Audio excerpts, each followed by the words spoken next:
दुगना सुख मिलेगा। कितने सुख मिलेंगे? दुगना सुख। कितना सुख चाहिए आपको? हाँ, आपका बस चले तो सारे सुख आप ही को मिले, सारे सुख आपको मिले। बोलो आमीन। आमीन। सारे सुख आपको मिले। आपके पड़ोस में बैठे कोई से भी मिलने दो। परमेश्वर सुनता है, प्रार्थनाओं को उत्तर देता है। हम पढ़े प्रकाशित वाक्य 3:11। बाइबल में देखो क्या लिखा। आज बहुत सारे लोग कह रहे हैं कि जगह जगह जाते हैं और जब उन्हें कुछ नहीं मिलता तो वो निराश हो जाते हैं और वो कोई 30 गुना, मैंने बताया शुक्रवार को, कोई 60 गुना, कोई 100 गुना लेकर जाता है। कुछ लोग कहते हैं कि अगर नहीं मिला, प्रार्थना करते हैं। एक औरत थी और वो प्रार्थना कर रही थी और प्रार्थना करते करते जब उसे कई दिन, कई महीने, कई साल निकल गए, उसे नहीं मिली आशीष, तो उसी समय वो कहने लगी कि ऊपर वाले करे कि मकान दे, मकान दे, मकान दे। करे जल नहीं देता, एक कमरा ही दे दे। और परमेश्वर ने उसको अगले महीने एक कमरे वाला मकान दे दिया। बोलो हालेलुया। और वो आकर मेरे चर्च में बताने लगी, कहने लगी, पापा पापा मेरी बहुत बड़ी गवाही है। मैं कहा क्या गवाही है? कहती कि मेरे को परमेश्वर ने मकान दे दिया।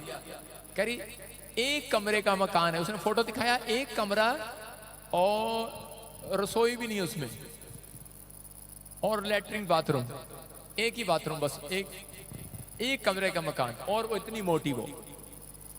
मैंने कहा भाई एक मकान ये तेरे लिए ये आशीष नहीं हो सकती, ये 30 गुना मिला तेरे को।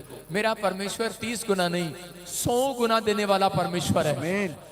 मैं क्या, इसका मतलब तूने प्रार्थना कैसे की थी? कहती मैंने प्रार्थना यही की थी, मैं 5 साल से मांग रही थी, जब नहीं मिला गुस्सा आ गया एक दिन। करीमन ने कह दिया रब को कि रब देना दे दे, नहीं तो पर एक ही कमरा दे दे, नहीं तो ज्यादा थोड़ी मांग रही। परमेश्वर ने उसकी सुन ली। हालेलुया। एक कमरा लेना है तो कभी भी दे देगा परमेश्वर।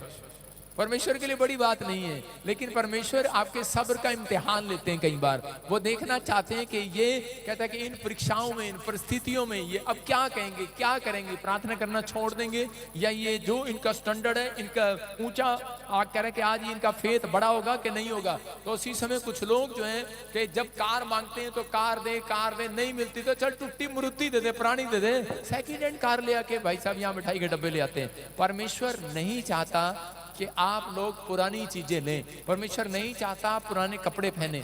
ये बात याद रखना, परमेश्वर आपको पुराने तन पर कपड़े नहीं देखना चाहता, परमेश्वर आपको नए कपड़े देना चाहता है। उसने कहा मैं तुम्हारे नए वस्त्रों को नया कर दूंगा। हालेलुया।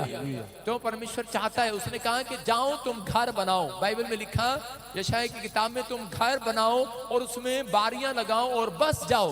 परमेश्वर चाहता है कि आप घर बनाएं, तो लेकिन घर उसका बनेगा जो प्रार्थना करेगा, जो करे कि परमेश्वर पर विश्वास रखेगा, भरोसा रखेगा और टिका रहेगा। कह रहा कुछ मिले ना मिले लेकिन प्रार्थना कर रहा है, कुछ मिले ना मिले भरोसा रख रहा है। परमेश्वर कहता है ऐसे लोगों के जीवन में, कहता है कि मैं अनादर के बदले दुगना सुख दूंगा। यीशु मसीह के नाम में जितना करा कि आपको दुख मिला है, याद रखना ये भविष्यवाणी आपके लिए, उससे कई गुना आपको सुख मिलने वाला है। यीशु मसीह के नाम में कई गुना आशीष मिलने वाली है। आप तैयार हैं वो आशीष लेने के लिए? ये पवित्र आत्मा है। परमेश्वर ने कहा कि मैं घर दूंगा। ये याद रखना, परमेश्वर कभी किसी को 40 गज का मकान नहीं देकर खुश। परमेश्वर खुश नहीं होते 40 गज का मकान देकर। परमेश्वर आपको, एक व्यक्ति कहता मैंने फ्लैट ले लिया, एक कमरे वाला मकान ले लिया। परमेश्वर ऐसे नहीं है। परमेश्वर आपको 500 गज का मकान देना चाहते हैं यीशु मसीह के नाम में।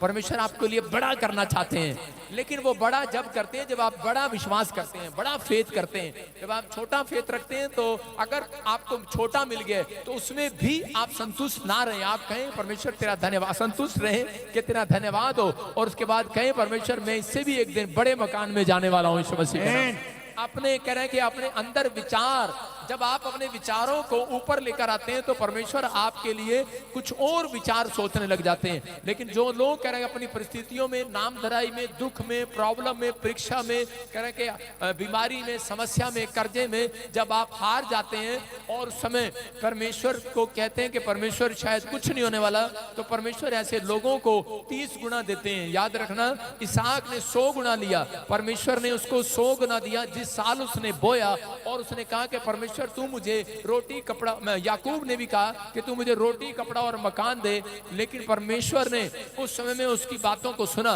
लेकिन उसको नहीं दिया, क्योंकि वो कह रहे कि चिंता में था, निराशा में था कि परमेश्वर तू मुझे दे दे, चिंता कर रहा था दे दे। अरे जब आप प्रभु में आ गए हैं तो परमेश्वर कह रहे हैं कि आपको घर सोना चांदी मांगने की जरूरत नहीं है, उन लोगों को घर सोना चांदी। What if thin meant more durable?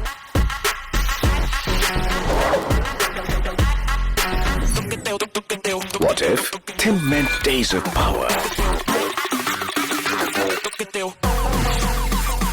What if thin meant more versus